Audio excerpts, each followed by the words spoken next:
अस्सलाम वालेकुम रहमतुल्लाहि व बरकातुहू।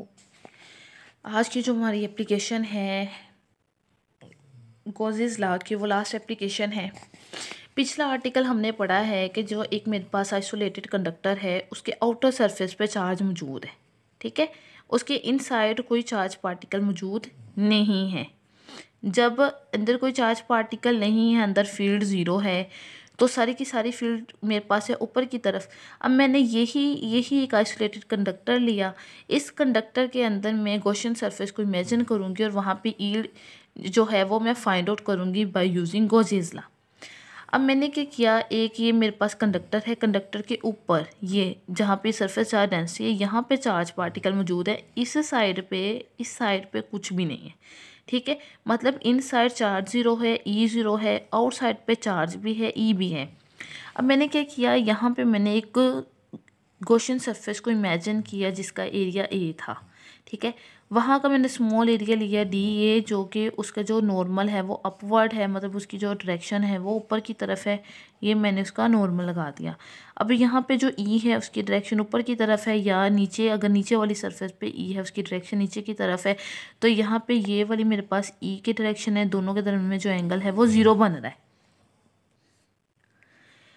तो मैं फ्लक्स अगर फाइंड आउट करूँ तो कहता है electric flux through outside and cap surface, के जो आउटसाइड है उस पर इलेक्ट्रिक फ्लक्स क्या होगा।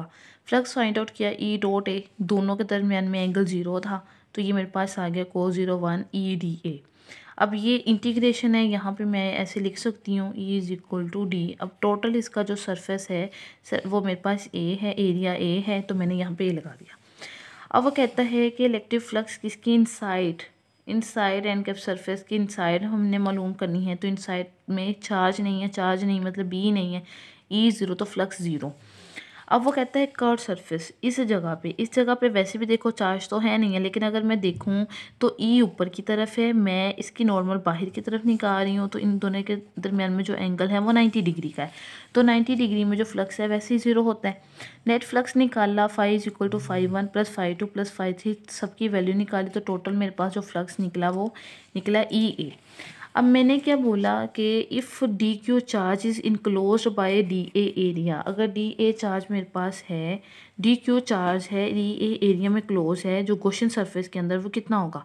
वहाँ पे मैंने सरफेस चार्ज डेंसिटी ली d q over d A, यहाँ से मैंने डी ए की वैल्यू निकाली, तो टोटल जो सरफेस है उसकी वो मेरे पास टोटल सरफेस एरिया ए आ गया। यहाँ पे क्यू की वैल्यू मेरे पास ये आ गई, पीछे से फ्लक्स की वैल्यू जो मेरे पास आई वो आई ई ए।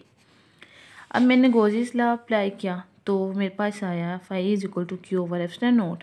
तो फ्लक्स की वैल्यू ये लगा दी, क्यू की वैल्यू मेरे पास आ गई, ये सिग्मा है, मैंने पुट कर दी, ये दोनों तरफ था वो कैंसिल आउट हो गया, तो ई मेरे पास आ गई मेरे सिग्मा ओवर एप्सिलॉन नॉट। अगर मैं वेक्टर फॉर्म में लिखती हूँ तो वेक्टर फॉर्म में ये मेरे पास यूनिट वेक्टर आ जाता है। This is the electric field just outside the charge isolated conductor. ये जो बाहर की साइड पे कि आइसोलेटेड कंडक्टर के ये जो बाहर की तरफ है यहाँ पे ये इलेक्ट्रिक फील्ड है, अंदर की तरफ नहीं है।